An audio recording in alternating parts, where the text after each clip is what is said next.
안녕하십니까. 이것이 신앙 고백이다 시리즈 7권 중 세 번째 책 하이델베르크 교리 문답서입니다. 오늘은 제3주일의 제7문의 세 번째 시간입니다. 제3주일의 주제가 타락에 관한 겁니다. 제7문은 여러분 88페이지에 이 본문의 내용이 있고, 오늘은 그 세 번째 시간인데 92페이지로 갑니다. 자, 그러면 먼저 여러분 제7문의 내용이 있는 88페이지로 가도록 하죠. 예, 여러분 88페이지로 왔습니다. 88페이지입니다. 그러면 인성의 타락은 어디서 오나? 인성의 타락, 다른 말로 한다면 타락성입니다. 타락성은 어디에서부터 오는 것인가? 첫 번째입니다. 동그라미 1, 낙원에 있던 에덴 동산이죠. 최초의 부모인 아담과 하와의 타락과 불순종에서 온다 이랬습니다. 여기서 타락과 이것의 타락은 다르다고 제가 여러분들에게 말씀을 드렸습니다. 이것은 어떻게 본다면은 immoral, 비도덕, 부도덕한 것이나 또는 사악하다라고 하는 것이고, 이것은 문자 그대로 떨어져 나오는 겁니다. 단절, 그 하나님과의 교제의 단절이죠. 교제의 단절과 그리고 불순종에서 타락성이 나온다. 이 타락성이 있기에 그 다음에 부패가 됩니다. 썩는 것이죠. 오염됩니다. 폴루션과 같습니다. 폴루션, 오염된 것입니다. 맑은 공기에서 지금 아주 초미세먼지가 우리에게 많은데 오염되어 있습니다. 여기에서 우리는 여러 질병들이 발생한다라고 생각하시면 아마 이해하기가 쉬우리라고 생각합니다. 우리 본성은 여기서 말합니다. 타락성은 너무나 부패하여 우리는 전적으로 죄 가운데 잉태되고 태어난다 라고 했습니다. 자, 그러면 여러분 92페이지로 가도록 하죠. 92페이지입니다. 불순종에는 마귀의 궤락이 있었다. 이 궤락이 있었다라고 됩니다. 또는 선동이 있었다. 이렇게도 이야기를 합니다. 선동 있었다. 지금 여기는 돌트레이터 3, 4장의 1항인데요. 여기에 이렇게 되어 있습니다. 우리 지난 시간에도 본 적이 있습니다만은, 여기에 보면은, 1항에 마귀의 선동이 있었다. 마귀의 선동으로 인해서, 보면, instigation of the devil의 선동을 받아서 하나님께 반항하고, 하나님께 반항을 했다라고 되어 있고, 자유의지를 남용했다 이렇게 되어 있습니다. 그래서 각종 은사, 여기서 말하는 이제 영의 기능을 말하죠. 그것을 상실하고 말았다라고 되어 있습니다. 여기 보면은 빼앗겼다 이 말입니다. 빼앗기고 말았다라고 되어 있습니다. 다시 본문으로 돌아올게요. 여러분의 그 책 103페이지를 보시면요. 여기 103페이지죠. 여기 보시면 제 9문이 나옵니다. 제 4주일의 이제 9문의 내용인데요. 여기 보시면은, 하나님은 이행할 수 없는 자신의 율법으로 그에게 요구한다면 부당하지 않나? 절대 그렇지 않다 하고, 제 동그라미 1이 있고요. 그 다음에 이제 넘어가서 동그라미 2를 보시면 인간이 마귀의 선동을 받았다. 이렇게 되어 있습니다. 그리고 willful 이렇게 있죠. willful disobedience 이렇게 자의적인 불순종, 제멋대로 불순종하여라고 되어 있습니다. 우리가 앞에서 adulterate에서 이제 본 것과 같은 의미를 담고 있습니다. 선동이라는 이 말이 이제 영어로 instigation이라는 건데 부추기는 거잖아요. 무엇을 하라고 이렇게 앞에서 예를 들어서 뭐 우리가 때려봐 해봐 괜찮은 거야 이런 식으로 과거에 그 장날에 가면은 그 야바이 일본 말입니다만은 이런 그 속이는 게이머들이 있어가지고 자 돈 넣고 돈 먹게 이렇게 이야기하면서 이제 부추기는 이제 거기에 귀를 기울였다가 이제 가지고 있던 이제 돈도 그리고 구입해야 되는 물건도 잃어버리는 그러한 그 과거에 이제 그런 것을 저도 어릴 때 이제 지금 재래시장이라고 합니다만은 그런 시장에 가면은 이런 속이는 자들이 있었다. 늘 보았던 것 같아요. 네. 자, 그러면 다시 본문으로 돌아오겠습니다. 예, 마귀의 계략이 있었다. 지금까지 우리가 보았을 때 선동이 있었다. 두 신앙 고백서, 벨지카와 이제 신앙 고백서, 웨스트민스터죠. 예, 벨지카고요. 인간의 타락에 관해 논리적으로 고백하기 전에 창조에 관해서 고백하는데 그 주제는 인간 창조보다 영원에서 창조된 천사와 천사의 타락, 즉 마귀에 대한 고백이 있다. 우리가 이 devil이라고 하는 것 또는 사탄 이렇게 이야기합니다만은 사탄은 히브리어잖아요. 히브리어. devil은 잉글리시거든요.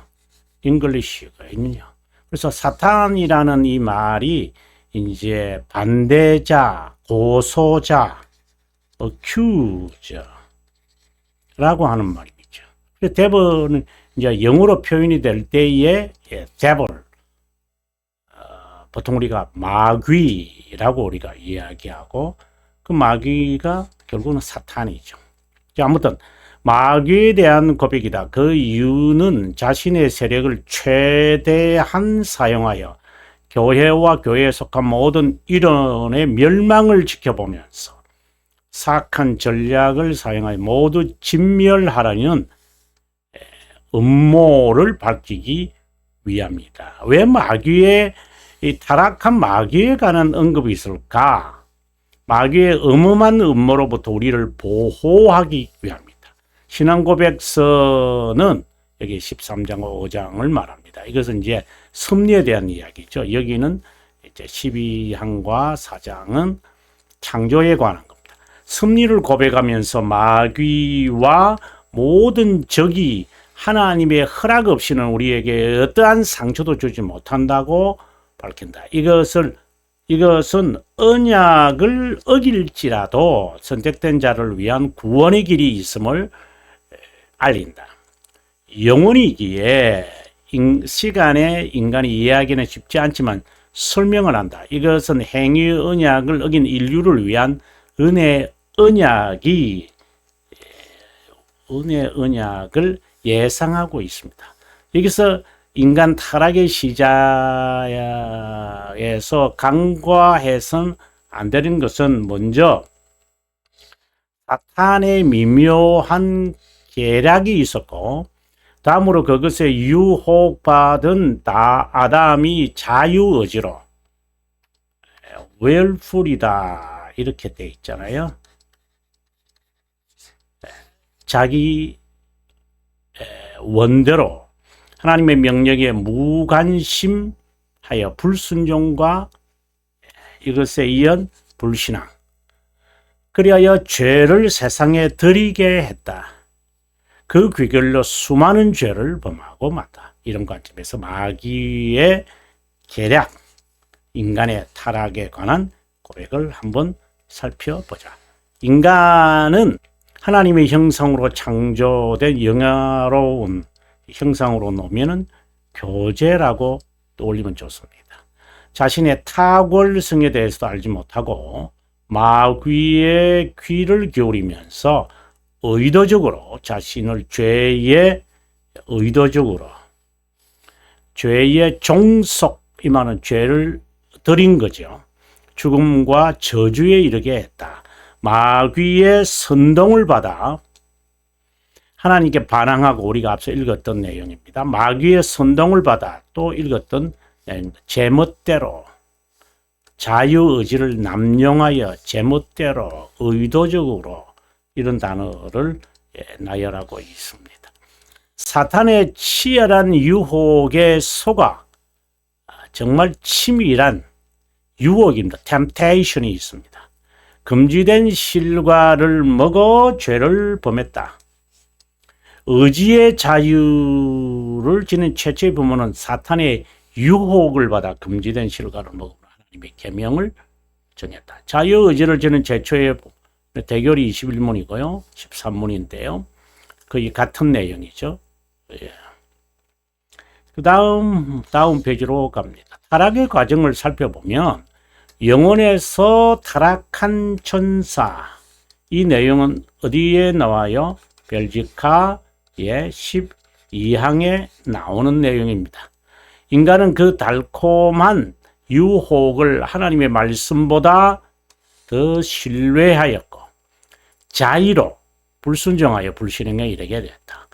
불순종에 관한 자세한 고백은 이제 우리가 다음 4주간에서 우리가 알게 될 것입니다. 부모라는 단어를 굳이 사용하는 이유는 인류의 대표다. 우리가 그 후손이다. 타락은 모든 인류에게 뻗어나간다. 익스텐하는 거죠.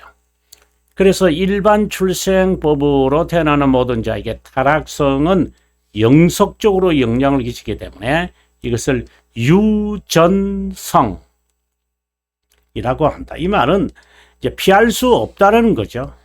인간이 태어나면서부터 죄성을 지니고 있다라는 말씀이죠. 예, 동그라미 2를 봅니다. 타락은 본성의 전적 부패다. 이것은 원죄를 말하는 것이다 라고 되어 있습니다. 본성의 부패, 심정의 부패, 육체의 부패라고 말합니다. 본성, 내추럴 말하죠. 심정의 부패, heart를 말하는 거죠. 육체의 부패, 결국은 죽음을 우리가 맞이하겠죠. 또는 영의 기능에 부패했다고 말한다. 부패성은 타락 후의 상태만 아니라 중생된 후에도 여전히 남아있는 부패다. 이렇게 remain 한다. remain 되어 있는 부패로 한동안 상당히 우세하여 중생된 자라도 이 부패성으로 인해 영적 선을 완전히 발하지 못한다. 예. What is good? 또는 영적 선이니까 spiritual, 예, good. 이렇게 될 수 있죠. 이것은 바로 구원을 동반합니다. 여러분, 이건 구원을 동반합니다. 우리가 9장에 보면 자유의지를 이제 설명을 합니다만은, 고백을 합니다만은, 거기에 영적 선은 구원을 동반한다. 이렇게 되어 있습니다. 타락은 죄를 세상에 들여 모든 인류가 그것의 통치, 지배를 받게. 그래서 앞서 우리가 죄를 들여서 죄에 종속하게 되어졌죠. 죄와 교제한다는 겁니다. 이것은 죄를 동반하거나 친구로 삼았다는 것을 의미한다. 타락은 하나님의 통치 또는 지배에서 벗어났다면 어떻게 되죠? 네, 바로 상실과 단절이다. 하나님의 형상을 부패시켰다는 거다. 하나님의 형상은 교제라고 했죠. 그 형상은 하나님에게서 받은 고결성이다. 그 좌소에는 이제 형상에 대해서 이야기합니다. 마음과 우리 지난 시간에 제가 이 부분을 좀 자세히 설명했다고 느껴지는데요. 영과 그 능력이 하나님의 형상은 외적인 것이 아니라 내적이다. 하나님의 형상인 거룩과 의로 하나님과 교제했다. 교제의 상실이 일어났다. 단절이 일어났다. 그리고 지배에서 벗어났다. 그러면 죄에 종속된다. 죄의 지배를 받는다. 노예의 의지다. 다 유사한 말씀들입니다. 이것은 우리 마음이 덕을 추구하고 영생에 명상하게 하여 저급한 동물과 우리를 구별하는 귀중한 재능이다. 거룩하고 영예로운 삶을 신장하게 하려고 이성과 지성도 겸비하게 하시다. 그러나 슬프게도 타락으로 인해 거룩과 의는 불능한 상태가 되고 그렇다고 없어진 것은 아니다. 부패해서 남아있는 어떤 것이라도 무서울 정도로 기형체가 되고 말았다. 정말 슬픕니다. 그리고 한편으로는 억울합니다. 그러나 나라도 그 위치에 있다면 그렇게 됐다. 최초의 부모가 죄가 없는 가운데서도 그 정도라면 저는 현상을 해석하거나 그리고 분석할 때 억울하고 슬프다 하지만 실제로는 내 자신, 우리 자신을 보는 거니까 그렇게 분노할 필요는 없다고 생각합니다.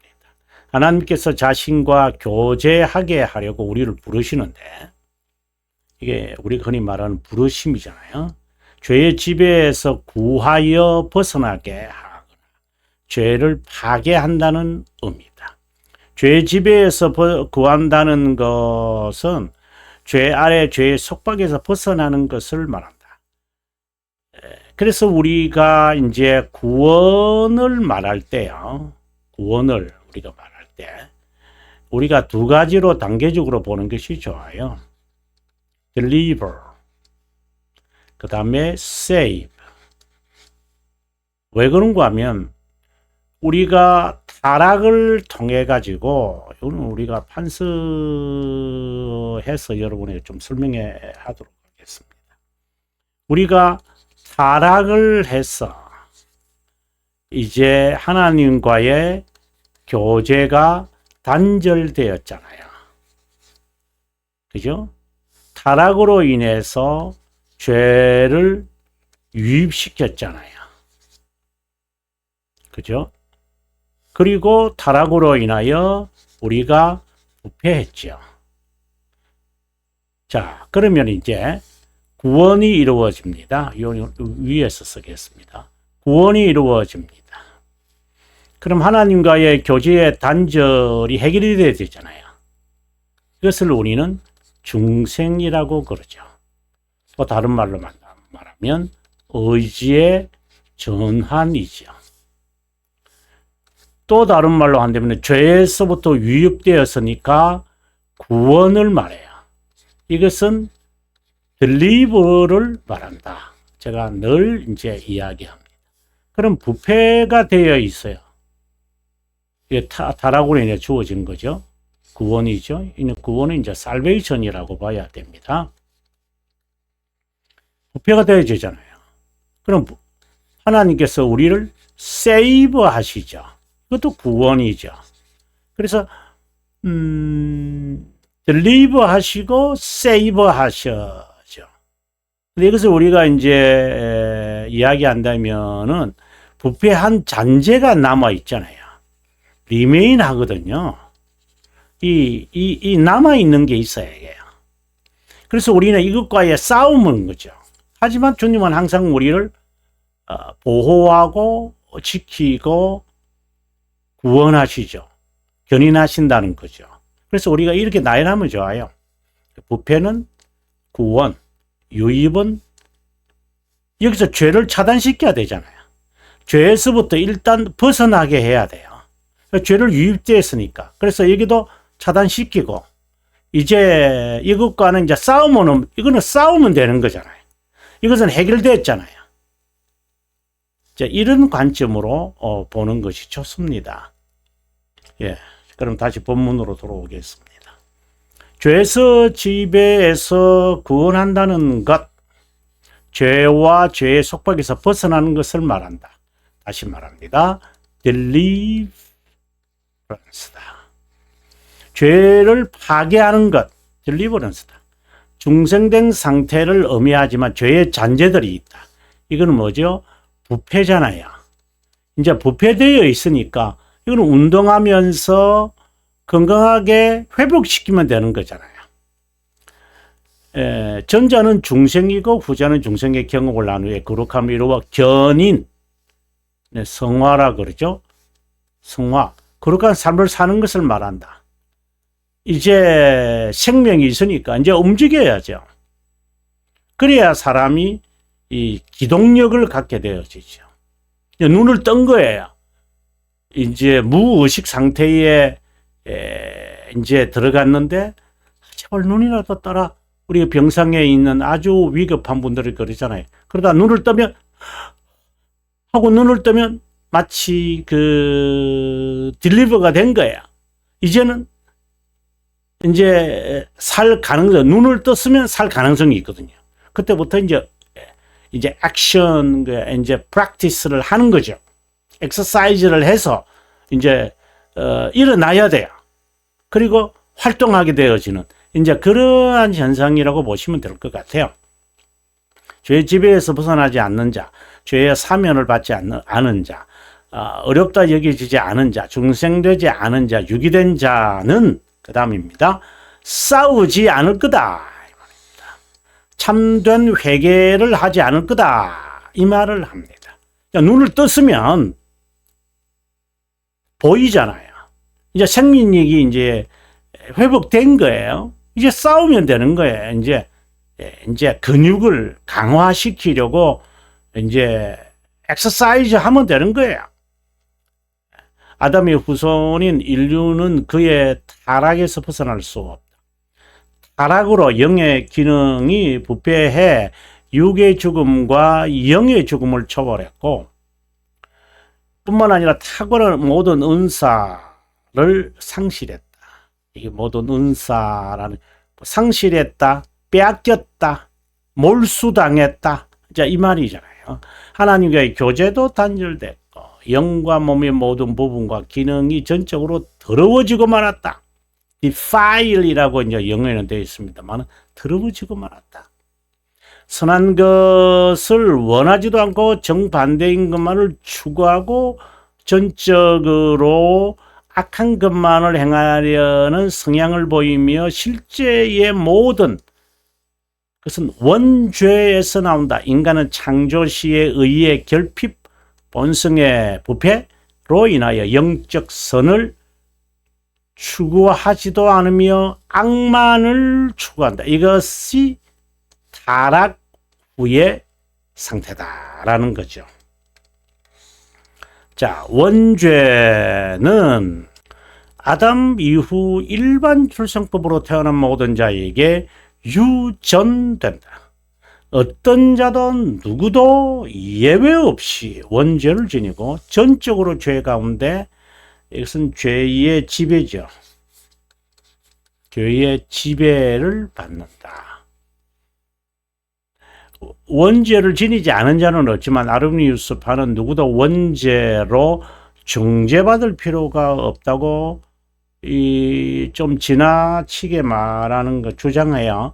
그런데 원죄를 지니고 태어나지 않은 유일한 분이 있는데 바로 예수 그리스도죠. 그래서 우리는 동정녀 탄생이라는 문구를 넣어서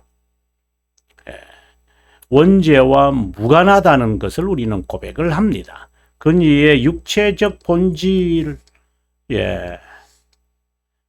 취했지만 우리는 여기서 앞서 제가 부패, 타락과 이제 관련 지어져서 이것과 이제 관련 지어져 가지고 하나님의 형상 뭐 교제 판서로 제가 설명했잖아요. 자, 이 모든 것을 이제 해결하시는 거죠. 이것을 위해서 주님은 중생을 해요. 그래서 교제하는, 이제 쉽게 말해 눈을 뜨게 했다는 말이죠. 죄의 지배에서 벗어나게 해야 되잖아요. 그래서 딜리버런스를 하시는 거죠. 그렇죠? 그 다음에 부패한 거잖아요. 그럼 이것은 난행고행하면 되는 거잖아요. 예, 난행고행이죠. 다시 말해서 죄 죽이기, 영 살리기, 바로 견인을 말하는 것이고, 이것은 참된 회개로 이렇게 연결되겠죠. 그래서 그리스도의 구속사역은 매우 구체적이고 세밀합니다. 그리스도의 무죄성을 강조하는 것은, 왜 무죄성을 강조하는 것일까요? 예, 신이심을 말하는 겁니다. 동시에 중보자. 그래서 두 본성. 자, 요 이야기가 되어지겠죠. 여러분, 지금 우리가 97페이지가 되네요. 예, 여러분, 다음 시간 97페이지에서 여러분 뵙겠습니다. 긴 시간 동안 함께 해주셔서 고맙고요. 저는 다음 시간에 여러분과 함께 하기를 바라고 남은 시간 행복하십시오.